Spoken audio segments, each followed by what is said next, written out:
everyone. My name is Samantha Trad. I am the Hawaii State Director for Compassion and Choices. I know many of you, and I'm very excited to have this town hall today to update our supporters on what we've been doing and talk about our plans for the upcoming year. And I'm very excited. We have a few special guests with us today. Kim Callanan, our CEO and President, is joining us, as well as Blake Oshiro with the Capital Consultants of Hawaii, and Dr. Charlotte Sharfin, who was the first physician on a neighbor island to prescribe medical aid in dying to a qualified patient. So thank you so much for joining us today. We are having everyone go on mute. We're putting everyone on mute today so that you can hear what we're saying. And I think if you have questions, a lot of your questions may get answered during the beginning of the presentation. And then at the end, we will have time for questions and answers. So if at any time you have a question or comment, please put that question or comment in the chat box. And if you look on your screen, depending on your screen, I'm trying to see if I can show you, but I don't think I can. If you click on chat, you can put your question or comment in there, and then we will answer all the questions at the end of the presentation. So with that, I'm going to stop sharing my PowerPoint so we can make it a little more personal. And again, if you have any questions, you can put them in the chat box. So thank you all so much for joining us today. We are so happy to have everybody here. It has been quite the year, and we have some updates for you. In fact, the Hawaii Department of Health will be releasing the most updated numbers regarding the Our Care, Our Choice Act in the next few days. And we have some information about that we'll be sharing. Again, my name is Samantha Trad. I'm the Hawaii State Director for Compassion and Choices. And I wanted to introduce to you, most of you know our Hawaii team, but we have such an awesome team. I just wanted to give a shout out to them. Aubrey Hawk is our Hawaii Public Relations Consultant. She's been working with Compassion and Choices for years and years. Karen Ireland is our Hawaii Medical Outreach Consultant. She's done incredible work talking to different medical providers, healthcare systems, and hospices, and helping with implementation of the Our Care, Our Choice Act. Stephen Jameson is our Hawaii Volunteer Manager and does a lot of our public outreach. Carol Ann Biederman is our Hawaii Development Consultant. Many of you may recognize her name. Susan Pryor is our Senior Manager of Development and Stewardship. Susan also has been with the Hawaii team for a very long time. And finally, Christina Goodwin is our California Hawaii State Manager and does a lot of the behind the scenes work. So thank you so much to our Hawaii team. I wanted you all to know that this call is being recorded, but don't worry, your faces won't be in the recording, I don't think. Actually, now I'm used to a different format, but this is being recorded. And again, we will have the Q&A at the end of the session. We're actually going to have Dr. Charlotte Sharfin speak first because she's on call. She is an ER doctor, and hopefully she won't get called away, but if she does, then she's going to have to drop off pretty fast. And we've invited Dr. Sharfin here today to talk about her experience with medical aid in dying. Dr. Sharfin lives on the Big Island and was the first physician on a neighbor island to prescribe medical aid in dying. So without further ado, I will hand it over to you, Dr. Sharfin. Awesome. Can you hear me okay? Okay, great. Thank you. Thank you, Samantha, for inviting me, and thank you all for showing up. And as Samantha said, I was the first physician outside of Oahu to prescribe medical aid in dying for the whole first year of the law. That has now changed, and I'm really excited about that. And as she said, I'm actually an emergency physician. I'm not a primary care doctor, and I've been practicing emergency medicine for about 20 years now. And it's because of that career that I recognized early on how poorly we do end-of-life care. And I saw that translate into a lot of fear and suffering for my patients, for their families, and even for the medical providers when we're not talking openly about end-of-life care. And that's what prompted me to help start a nonprofit called Life and Death Wellness. And we have a center up on our island where we do education for anybody that'll listen around end-of-life matters. And that's how my patient found me. he reached out to me because he felt abandoned. Those were some of the first words he used, that his primary care physician and his specialty care physicians would not even speak to him about the law. And so I got to go on this journey with this beautiful human, and he taught me a lot. He taught us all a lot. And what I witnessed was this man went from a state of fear to a state of thriving, even during his dying. He's a very private gentleman, very autonomous. But because of going through the medical aid and dying process, I watched him start to take on more palliative type treatments. He jumped on hospice. He incorporated end-of-life doulas. And so he went from feeling abandoned to supported. And that's what I think is beautiful about this law. And he was one of the lucky ones. He did get access. And that has not been the case, especially on the outer islands for several patients. And that's why I'm in full support of the amendments that had been proposed. I actually went and testified specifically about APRNs. You know, we are in our state, we basically don't have enough physicians as it is to provide basic health care. There aren't enough medical providers. I mean, that's why our state is so shut down right now, because we can't afford the tip. But that's where I think APRNs can really make a big difference in getting more access to this law for all of our patients in the state. I've worked with APRNs for 20 years, and I've witnessed what a great job they do inside of the emergency department. Also, my own primary and specialty providers are APRNs, and Hawaii has given a lot of flexibility and autonomy to APRNs. So for me, it makes common sense. We don't have the access I think we need right now. We don't have enough physicians prescribing, and I think that they can actually fit that need. I'm also in support of the, decreasing the waiting period. I think that may have gotten thrown out, and I'm sure they'll talk to you a little bit more about that, but I think that's just the humane thing to do, to allow the providers to make those decisions on a case-by-case basis. What else? Lack of access. So I want to talk to you about telemedicine as well, because I've taken my first patient through, and that was all one-on-one. It was very intimate. I spent a lot of time with him. But my second patient that I just went through the process with was done all via telemedicine. Now, the thing about that is again, a big proponent of telemed. I've used it inside and outside of the emergency department for years, but I had never done it with any of my end-of-life patients. And so I was a little bit skeptical, but this patient got referred to me by his end-of-life doula and by his hospice physician, and I was stuck in Florida due to this whole COVID mess. And so it was an opportunity to use telemedicine, and he went through the entire process, and we did it in a timely fashion, all via telemed. And what I'll tell you about that is I was pleasantly surprised. I was able to connect with him just like if he was sitting right in front of me, and he was safe. He wasn't being exposed to me, which was great. And so I think it has a lot of value, and during this pandemic, clearly, but even after the fact, I think telemed can really provide a level of access that we're lacking right now. So that's all I'm going to say for now. I made it through this part, and hopefully I'll be able to stay for questions.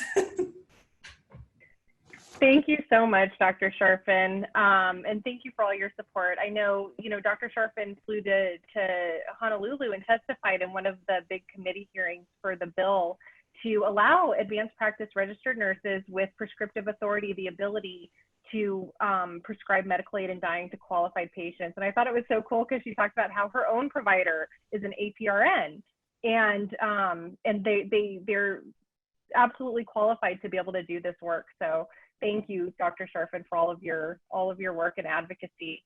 Next up, we have our president and CEO, Kim Callanan, who will be talking about our efforts. Kim got to go with me to Hawaii in January, so I know many of you got to meet Kim, and she helped us kick off the campaign for the bill in Hawaii, which was great. So without further ado, I'll hand it over to you, Kim.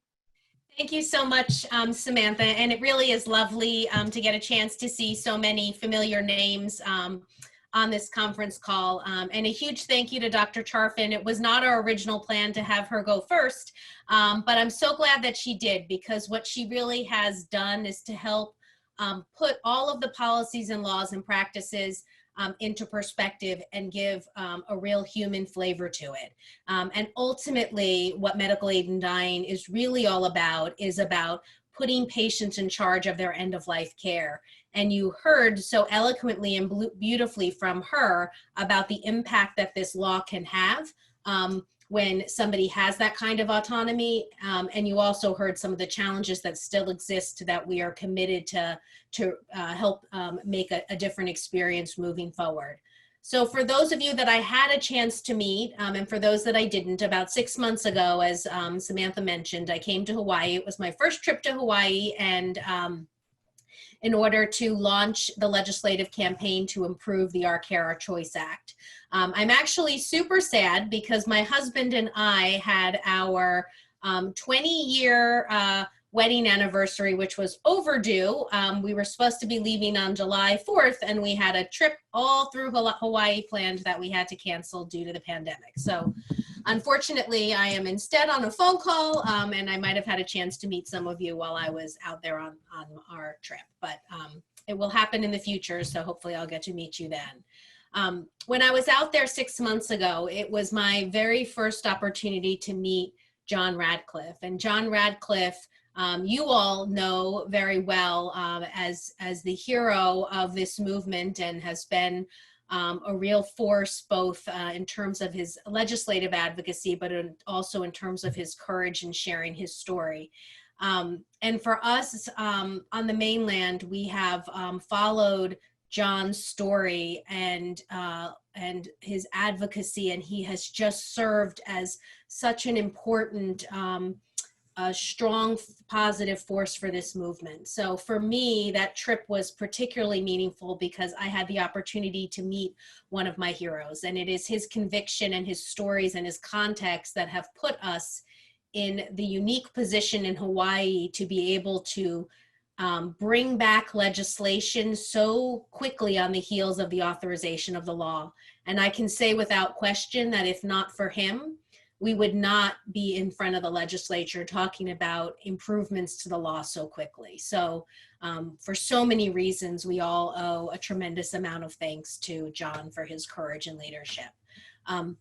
You may remember that in mid-January, when the Department of Health hosted that information briefing, they outlined what we knew all too well, which is that this law has too many regulatory roadblocks that were in place.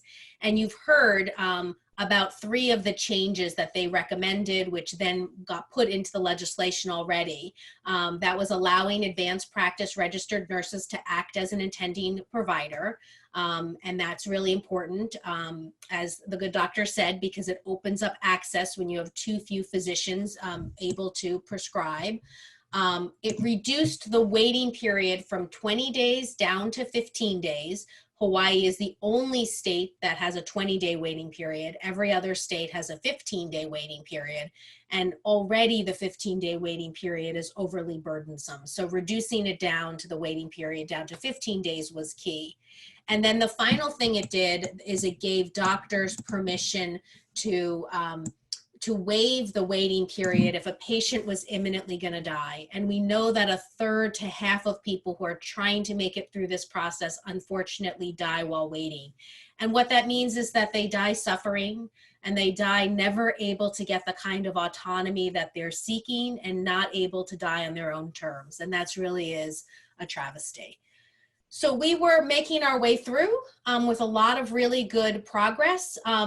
And we were feeling pretty optimistic. And then the World Health Organization declared COVID-19 a pandemic, and all the legislation came to a screeching halt. Not just the Our Care, Our Choice Act, but legislation across the board.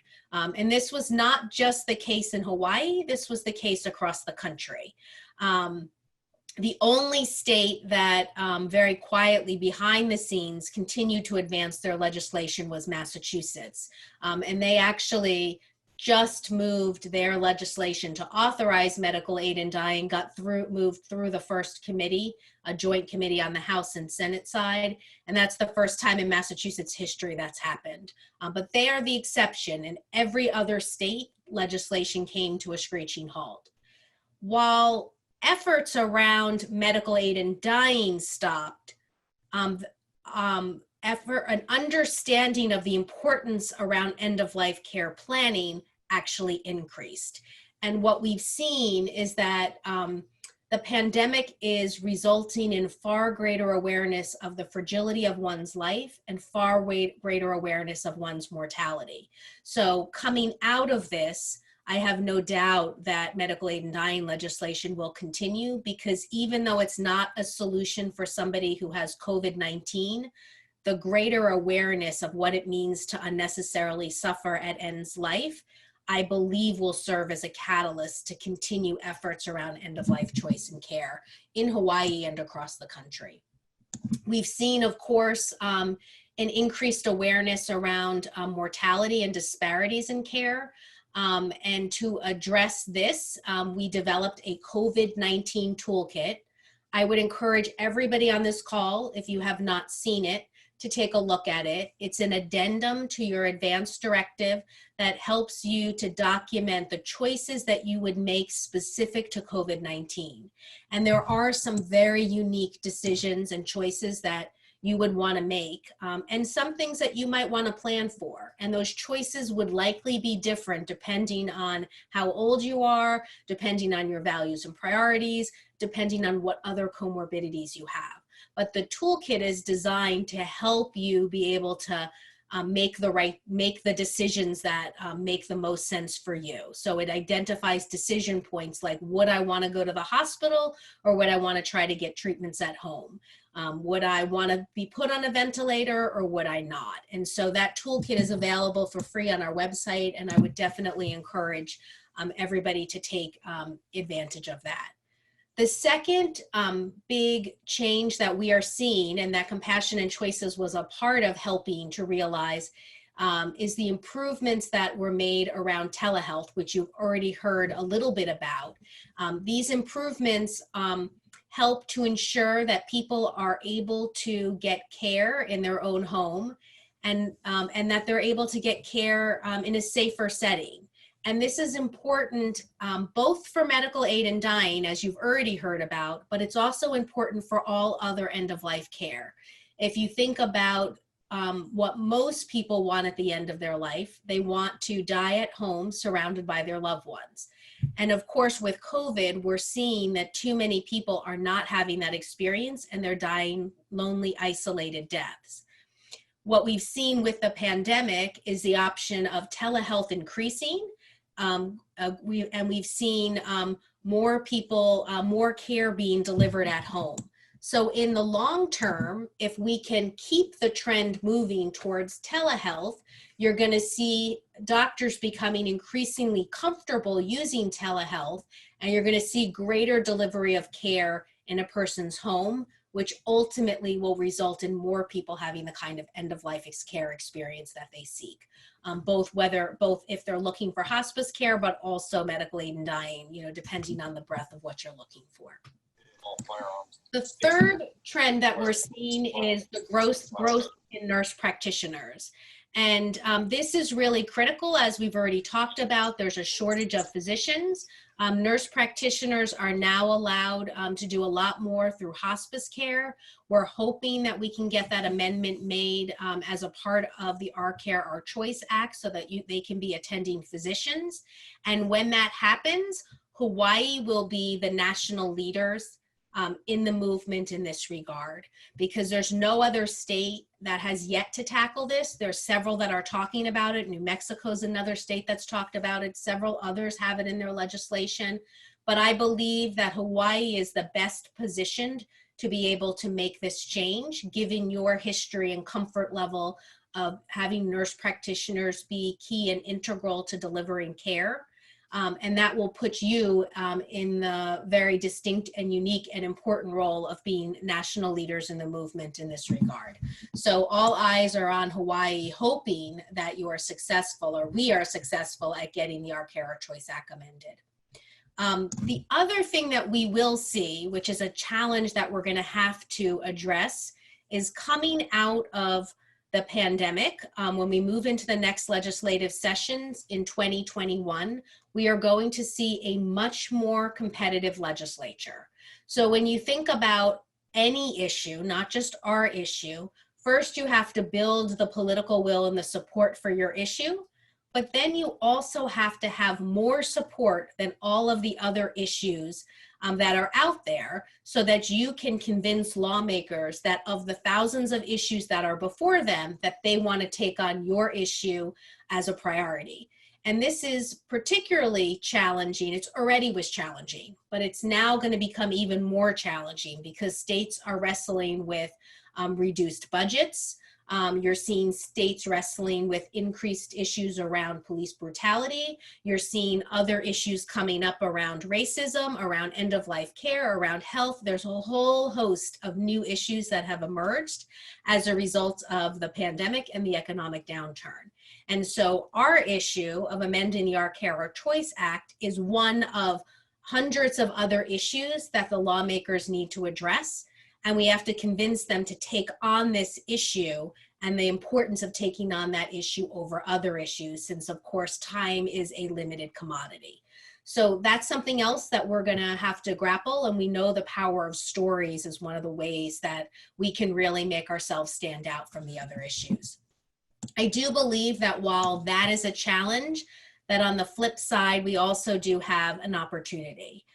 We're seeing an increased awareness of what it means to suffer needlessly at the end of life as a result of the pandemic. We're seeing an increased interest in end-of-life planning as a result of the pandemic. You're seeing an increased understanding of the disparities in care, the end-of-life care that exist as a result of the pandemic and the other issues that are taking place around racism. And all of those are coming together, represent an opportunity for us to be able to continue to advance the broad agenda around end-of-life care and choice. So ultimately, I do think that as we continue to organize, as we have tools that are available around COVID-19 and people become more aware of their mortality, that we will see our supporter base grow. And when our supporter base grows, and people have positive experiences, but also have experiences around the end of life that don't go well, that from their loved ones, we end up emerging as a much stronger movement. So at the end of the day, while the current environment that we're in is very challenging, and there's a lot of, I don't want to diminish or minimize what is taking place, because it's certainly, we are all in a really difficult and troubling times. The end result, I believe, for the end of life choice and care movement is that we will emerge a stronger, more robust, and more powerful movement. And then finally, one last thing in closing, I just wanted to do a final acknowledgement of John Radcliffe, our hero. At the end of the day, he has done so much for Hawaii, but also so much for this broader movement, that I carry him in a little place in my heart. And when I'm having a bad day, I think about the courage that he has shown and the determination that he has shown. So on behalf of Compassion and Choices, I just want you to know that we are here to ensure that his legacy gets carried on, and that we make the changes to the Our Care, Our Choice Act that he helped us to he put us in the position to be able to start making. So thank you everybody for being here today, and I look forward to answering questions at the end of all the presentations. Thank you so much, Kim. And thank you for that tribute to John. John is just so incredible. And if you didn't see the article about him in the Star Advertiser recently, check it out. He's just amazing. And I got to tell you, we sent out an email, I think 2 or 3 weeks ago. Maybe it was a little bit longer, but I think it was 3 weeks ago, encouraging our volunteers to write letters to the editor about our COVID-19 toolkit, because we have this great toolkit like Kim mentioned. And John wrote back and said, sign me up, I'll do it. And I couldn't believe it. You know, he's spending his final weeks and days continuing to advocate to help people to be empowered to make their own end of life decisions. It's just incredible. And I just keep thinking I want to be like John when I grow up one day, because he's just so amazing. You know, he's still here with us, you know, really and truly. And I'm so grateful for all that he's done. Our next speaker is Blake Oshiro. He is a consultant and lobbyist. He is one of the consultants and lobbyists who helped us to get the Our Care, Our Choice Act passed. Many of you are probably familiar with Blake, and he's going to talk about our legislative efforts. And I want to thank everybody on this call today. You know, we invited people who are our supporters, and our bills wouldn't have gotten as far as they did without everyone's support. It was an incredible effort. And the week that the World Health Organization declared COVID-19 a pandemic, I was at the legislature with Dr. Miller, who's on our call, who is another huge champion. So thank you for being with us here today, Dr. Miller. And we were, you know, going door to door, talking to legislators. The bill had gotten through the Senate. Now we were just trying to get it through the House so that we can make these critical amendments so that everyone who is eligible can access the law, not just those who are privileged enough to live in the right places and have the right connections. So we got so close. And so I will hand it over to Blake to talk a little bit more about what's happening at the legislature and our efforts for amending the Our Care, Our Choice Act. Thank you, Blake, for joining us today. No, thanks, Sam. Thanks to you and all of the supporters for Compassion and Choices. You know, as Sam had mentioned, we really were able to get the bill pretty far in the process. In the House, we had 3 committees which to get it through.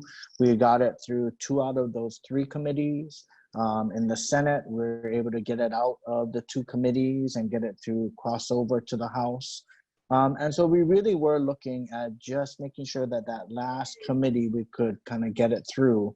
And then what happened was, as everybody knows, COVID and the pandemic basically shut down the legislative process.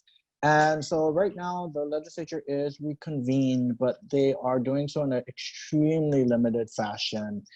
Their agenda is mostly just limited to issues related to COVID, related to the budget shortfall or economic recovery. So they're not really doing too much when it comes to other issues like ours. And that really is unfortunate because we were able to get the bill so far down the process. But, you know, we will have another day when we can do this next year. I think next session will start up in January, and there'll be some hopefully good things that we'll be able to point to. I think we'll probably have even more and better data, which was one of the things that we just had a little bit of, right? Because the Our Care, Our Choice Act had only been in place from the start of the year. And so while we had some data, I don't think it was necessarily compelling enough. And so hopefully we'll have better data, more stories with which to show the compelling need for this. You know, the other thing that will work in our favor is next session is a non-election year. Typically in the legislative process, even numbered years of session are just a little more difficult because it's the same calendar year, just months before they head into an election cycle. So there's generally a apprehension and anxiety over dealing with controversial issues. And unfortunately, the opposition has continued to try and conflate a lot of the concerns and basically try to create a lot of confusion over what the bill does and create some scare tactics. And so that unfortunately makes it a little bit more controversial than it probably needs to be if anyone were to look at the data, especially if you look at the other states that have had this in place for so many years and none of these sort of scare tactics actually come to bear. But, you know, it's something we'll just have to continue to deal with. So I think next session, we have a couple of good things that work in our favor. The one thing that will be uncertain is we won't know what the outcome of the election is until it happens, right? So the primary election happens on August 8th. Then we'll have our general election in early November. Shortly after that, we would expect to see the organization of the House and the Senate set up. Based off of the organization, that will give us a pretty good idea of where our potential strengths may be and where our potential weaknesses may be when it comes to having a bill for next session. as I think we've explained before, committee chairs in the legislative process tend to have a lot of authority. And so it really is important for us to work with some of these key decision makers through the process because they have such a great degree of influence over the outcome.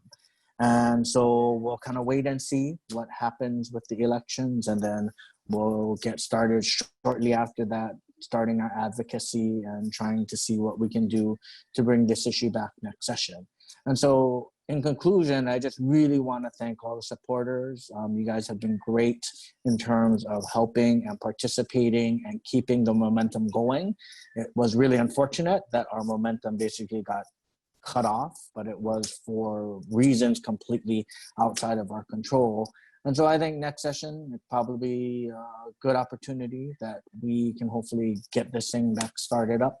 And I'm happy to be on the team and continue to work and move this bill forward. So I'll be available for any other questions at the end. Thanks, Sam. Thanks. Thank you so much, Blake. Thank you. And just a reminder, if you have any questions, you can write them in the chat box at any time. I'm going to talk just a little bit more about the work that we're doing in Hawaii. You know, our mission is to empower people to chart their own end-of-life journey, and authorizing medical aid in dying and ensuring that eligible patients can actually access that option really is huge in helping to educate people and let them know about all end-of-life options so that they can advocate for themselves and hopefully have the end-of-life experience that they want. So I'm going to give you a quick update on our work and how you can get involved. And there's really three main things that I want to talk about. So first of all, we do public outreach, which is incredibly important, medical outreach, it's all incredibly important, and our campaign, because you know, we really weren't sure if we were going to be able to go in and make these amendments until late last year. And we kept it as quiet as we could because we didn't want to alert the opposition, so that we could try to get the amendments in so that all eligible patients would be able to access the law. But this, you know, this next session is going to be a little bit different. Now everyone's aware of the recommendations that the Department of Health made. The Hawaii Department of Health recommended to the legislature last December that these critical amendments needed to be made. And they supported our bills, and we've heard from the Department of Health that they will again make these recommendations to the legislature, because there are just barriers and roadblocks that patients aren't able to get through to access the compassionate option of medical aid in dying. And, you know, again, these were well-intentioned safeguards that have just become barriers. So it's really important that we continue to expand our base of support so that when we are in the legislature, we can have as many people as possible submit testimony, talk to their own representatives, and make sure that their representative will support the option of medical aid in dying and will support these really critical amendments that need to be made. In fact, one of the things that we're going to be emailing you about in the next few weeks is something that we call Ask the Candidate. So what it is it's an easy way for you to ask your own representative, who may or may not be running for office right now, if they would support, or if they support the Our Care, Our Choice Act, and if they support the amendments that need to be made to ensure that all eligible patients can access the law. So we'll be emailing you about that. As Kim mentioned, storytelling is huge. You know, John's story was so powerful. It helped to get the law passed. So if you have a story to tell, we have a storyteller program, and we can work with you to help share your story. And we try to get stories placed when we can in the news and media, on social media. One of the things that we did during the pandemic was we worked with the Hawaii Center for Nursing on an advertisement that educated people about what advanced practice registered nurses, who they are, their level of degree. You may have seen it on Facebook. And in fact, we were able to sponsor that ad. And I just looked it up before this call.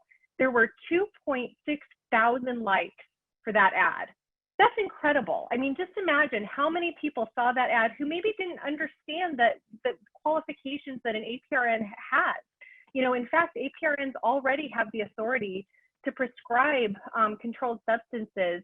It's just, you know, the way the Our Care Choice Act is written, we need to get it amended so that they can also prescribe medical aid in dying to qualified patients, so that it's easier for patients to find a provider. You know, we still get calls from people who have problems finding a doctor who will support them in the option of medical aid in dying. And there's a number of reasons for this. And that brings me to the second leg of our work, our medical outreach. Karen Ireland has done a great job of medical outreach in Hawaii and implementation. I want to give a shout out to Michelle Cantillo, who's on the call today, who's just done phenomenal work at Hawaii Pacific Health to make sure no eligible patient falls through the cracks at Hawaii Pacific Health. I know Kaiser's done a great job, and you know, all the healthcare systems and hospices, they've been reviewing their policies and figuring out, you know, what they can do and what they need to do. And I know, as Karen often says, for a lot of doctors, they've never thought about medical aid in dying until a patient asks them about it.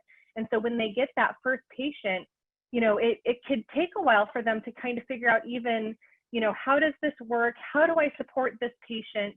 And it's also time consuming. You know, it's a 12+ step process to support a patient through the option of medical aid in dying. And so, you know, it can be a lot of work for a doctor to take on. So if, you know, a big healthcare system doesn't have a great process in place, it's really easy for a patient to fall through the cracks.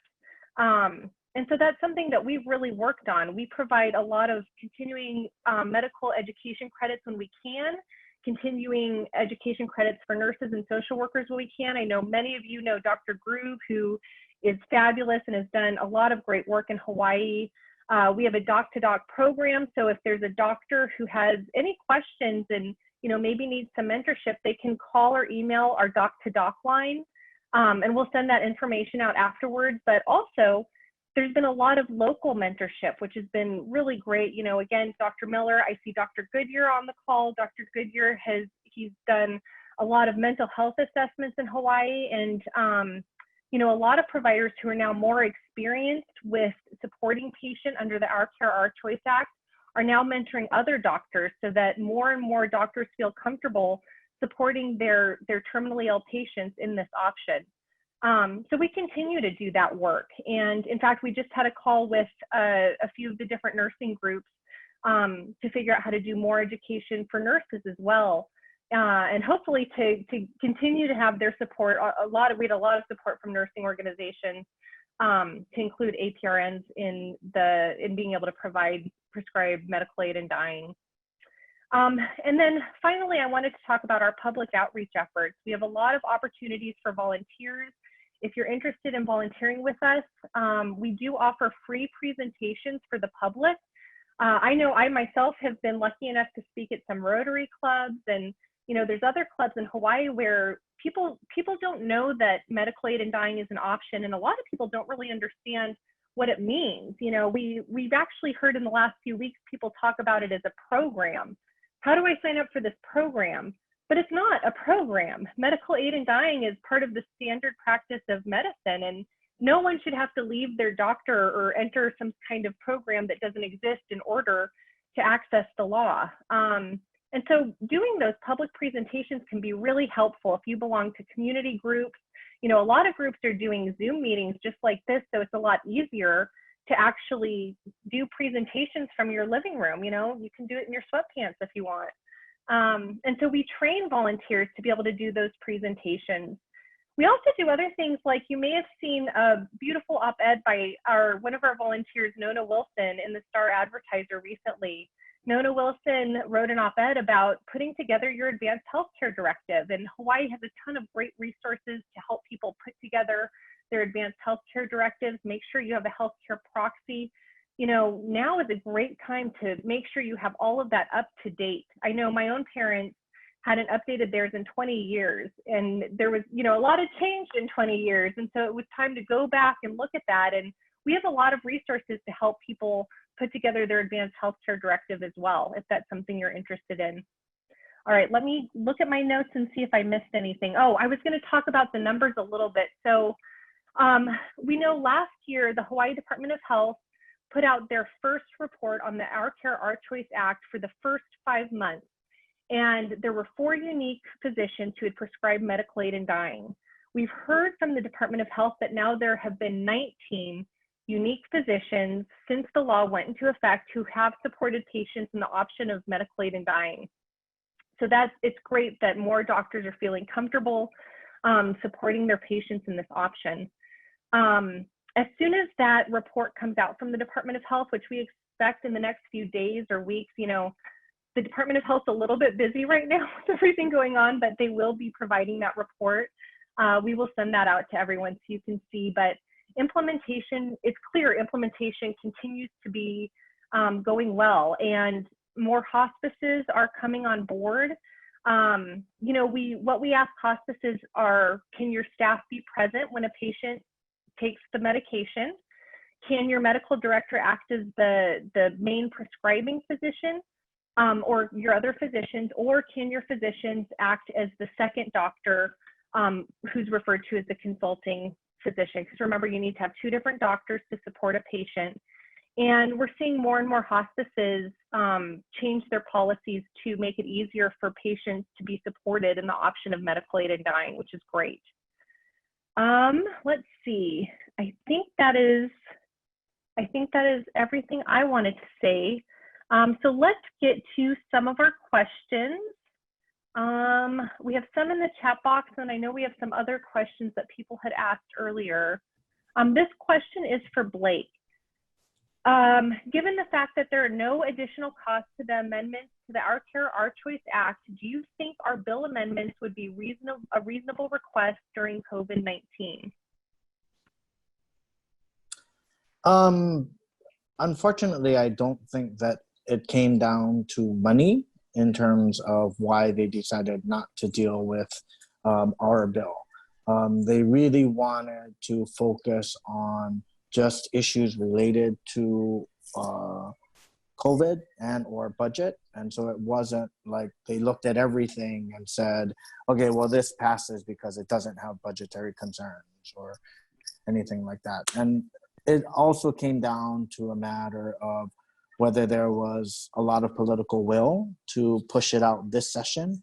And so I think in talking to some of the members, they felt like it was something that could wait until next session. Unfortunately, I think had we been in a regular legislative session where there's hundreds of issues to deal with, I think we probably would have had a better shot. But once they really shrunk the numbers down to dozens, at that point it became more difficult to make the compelling case, unfortunately. Thank you, Blake. Another question is, what about VA doctors? They are guided by the federal law, but have Hawaii patients. And that's a question. Do you want to answer that, Kim? Sure. So unfortunately, back right after Oregon was first passed, the federal government passed the Assisted Suicide Funding Restriction Act.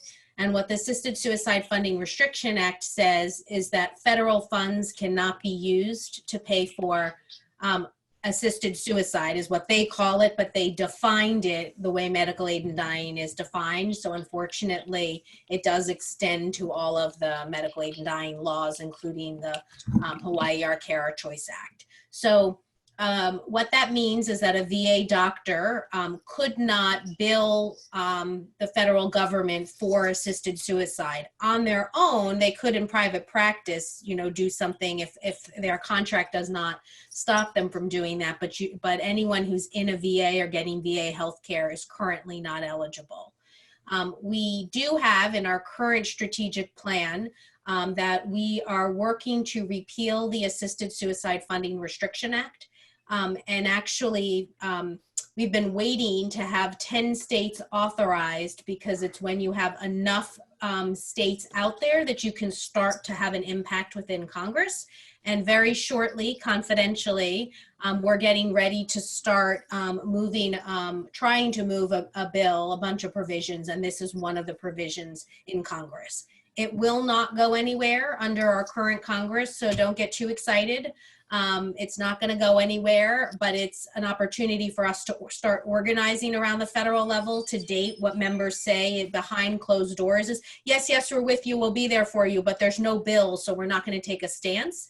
So this is going to force members to start to take a stance, and that's ultimately what we want to do.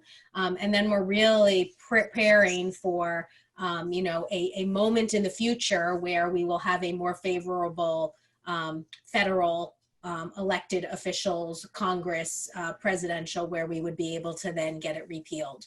But it's similar to the Hyde Amendment on choice, which they have been trying to repeal for years unsuccessfully. So think about that as the parallel. Thank you, Kim.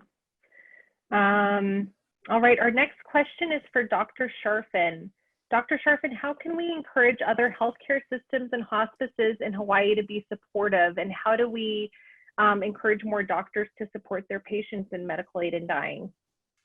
Yeah, I think that's a great question. And I think it goes back to education. You know, when the bill or when we got our law initially, I felt like I got so much pushback. Nobody wanted to talk about it at all. But I also saw where physicians just did not understand.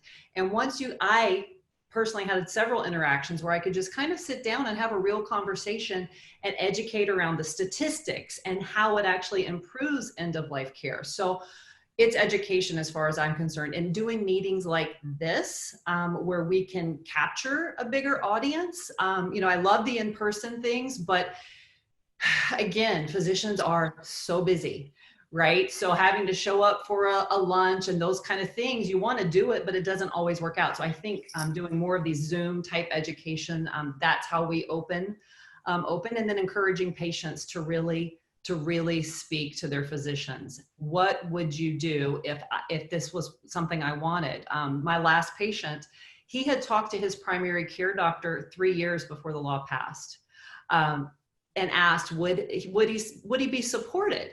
And although his primary care doctor did not want to be the attending physician, he was the consulting physician. So I've seen small shifts already, not fast enough for me, but truly, we haven't had the law that long. So little by little, but education is the answer I would give you. Thank you, Dr. Sharfin. Sure. The next question is for Blake. What can we do to help pass the amendment?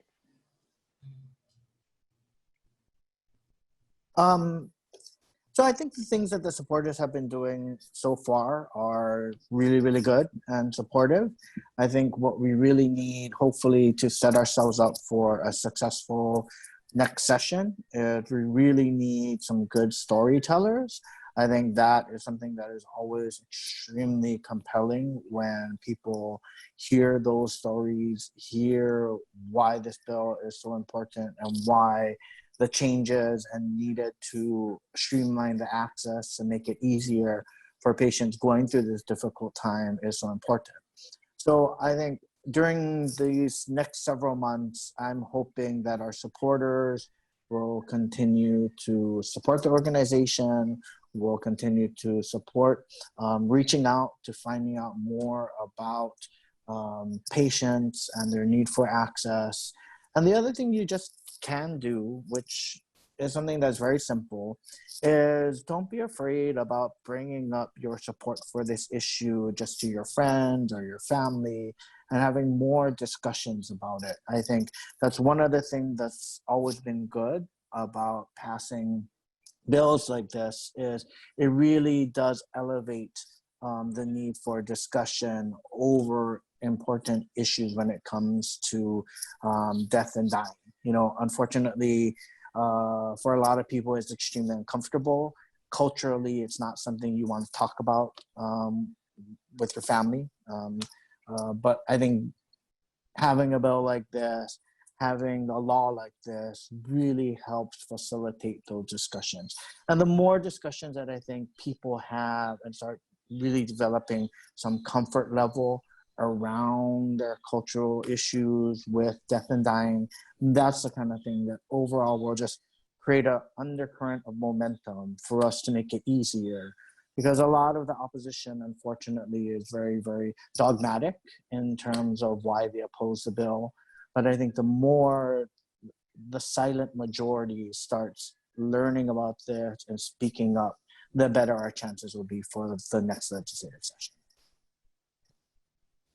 Thank you, Blake. I want to remind everybody, if you have a question, please type your question into the text box. You can either send it to me privately, like some of you have been doing, or you can send it to everyone.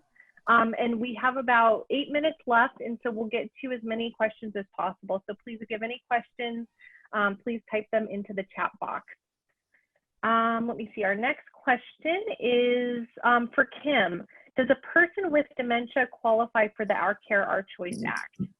So a person with dementia would not qualify for the Our Care, Our Choice Act. One of the provisions of the act is that a person has to be mentally capable. So I should say the vast majority of people with dementia would not qualify. There's a small chance if a person was early in their dementia and they had a different terminal prognosis that they would be eligible. But generally speaking, the answer is no. But what Compassion and Choices has done is we have developed a values and priorities toolkit for people with dementia. It's called our Dementia Values and Priorities tool. And after this call, Samantha and team can send the link around to you. We would encourage that everybody use this tool. It's really, really simply done and well done, but it helps you document the point at which you would want to forego treatments. Right now, and Dr. Charfin talked a little bit about this in her remarks, generally speaking, the goal of care in medicine is to extend and to prolong life. And so too few people are really thinking about what they want the end to look like. And when you think about dementia, it is a whole new set of challenges that are on top of it. But people, like my grandmother had dementia, and she lived for about 10 years. We never really realized that what we were actually doing was artificially extending her life. We were just doing what the doctors told us to do. So she got pneumonia and we treated it. She was pushing food out of her mouth, indicating she was ready to not eat. And we were like, Grandma, please eat, even though she had no awareness of herself. And our experience was the norm. I mean, some people with dementia, there was just an article written by an emergency room physician talking about how, they were torturing their dementia patients because they were coming in and getting aggressive treatments and, CPR and those kinds of things. But there's a long range of care that we continue to give to people with dementia. So the important thing for you to think about is, what is the point at which I would no longer want that care, and what care would I want at various different stages? And our values and priorities tool approaches it by allowing you to think about what your values are. So for example, if I am bedridden and can no longer feed myself, what kind of care would I then want somebody to give to me? And we have 15 different values that are common values that allows you to select the kind of care you would want. And you can also write your own values in, and then it creates, using the power of technology, a customized directive. And I would really encourage people to do this. It will be both a gift for you and it will be a gift for those that are left behind, because making care decisions for somebody who has dementia is so challenging if you don't know what that person's values are.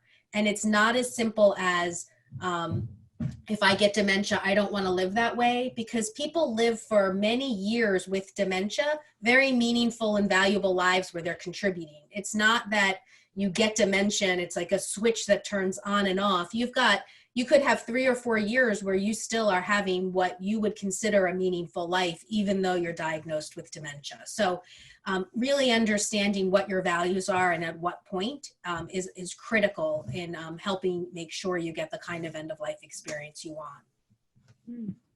Thank you, Kim. I think we have time for a few more questions. The next one is for Blake, and it's from Malachi Grange, who was on the council, actually, the Department of Health Council, to help implement the Our Care, Our Choice Act, and is one of our most active volunteers. Thank you for being with us today, Malachi. Malachi asked, can we find out which legislators are important to be contacted for the purpose of swinging their vote to support medical aid in dying? We had one other question in there, Blake, for you. Sorry. Could you give people a sense of the legislative time frame so that they understand when the legislature goes back into session? Okay, sure. So I'll wrap up those two questions. So I think the difficulty right now is we have to kind of wait and see what the outcome of the elections are going to be. I think once we see that and we see the new organization, if any, if there are any changes to the committees, the committee chairs, that'll give us a stronger indication of who we actually might need to start talking to. Unfortunately, I think it's a bit premature right now, and it really will come down to who's on which committees and who are the committee chairs, especially in the House. And because there's 51 members, it's just really difficult for us to say, okay, talk to this person, or this person is clutch or key. But I think what we can do is, we can always look at where people voted for on the initial law, to the extent that they were a part of the House and the Senate at that point.